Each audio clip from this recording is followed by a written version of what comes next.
یدار ملت حضرت خلیل خاقۂ غوث اعظم زیر سایہ ہر ولی غوث اعظم درمیان اولیاء چون محمد مصطفیٰ درمیان انبیاء الحمدللہ ثم الحمدللہ اللہ رب العالمین کی بے حد و بے حساب حمد و ثنا کے بعد پیارے محبوب علیہ السلام کی ذات بابرکات پر بے حد و بے حساب حمد و سلام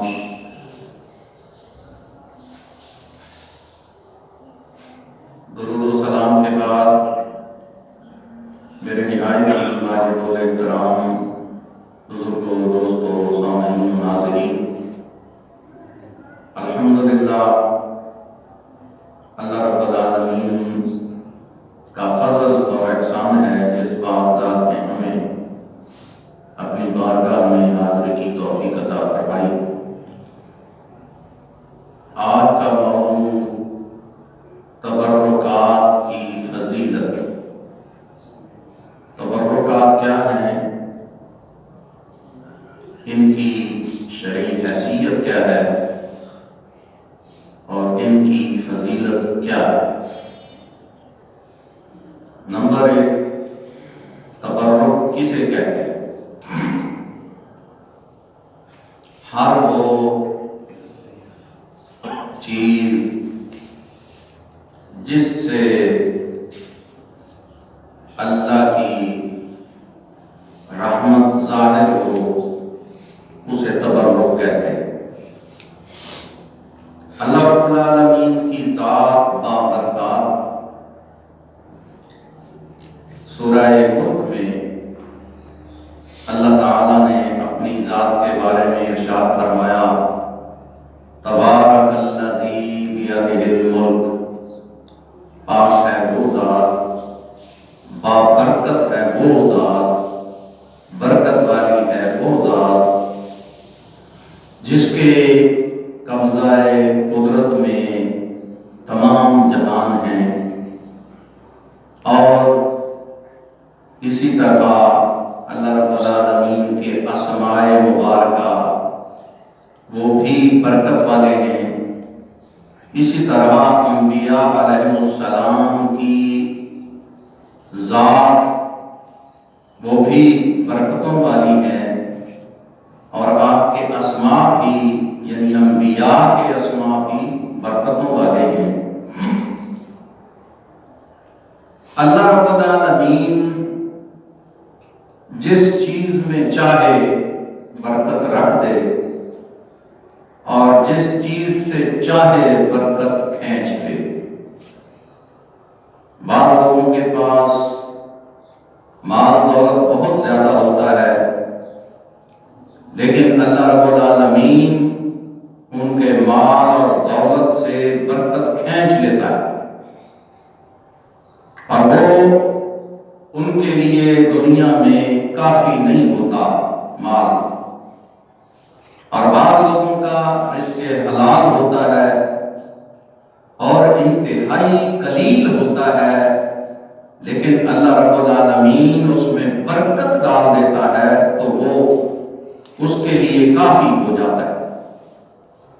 چند مثالیں عرض کروں گا برکت کی۔ سب سے پہلے کہ محبوب علیہ السلام کی ذات کو اللہ تعالیٰ نے تمام جہانوں کے لیے رحمت بنا کر بھیجا، یعنی برکت والے بنا کر بھیجا۔ جب محبوب علیہ السلام کو حضرت حلیمہ نے گود میں لیا تو آپ انتہائی کمزور عورت تھی، انتہائی غریب تھی۔ جب سرکار کو اٹھایا تو اللہ رب العالمین نے آپ کے جسم میں طاقت عطا فرما دی، اور وہ کہتی ہیں کہ جب میں اپنی اونٹنی پر بیٹھی تو اونٹنی میں اتنی طاقت آ گئی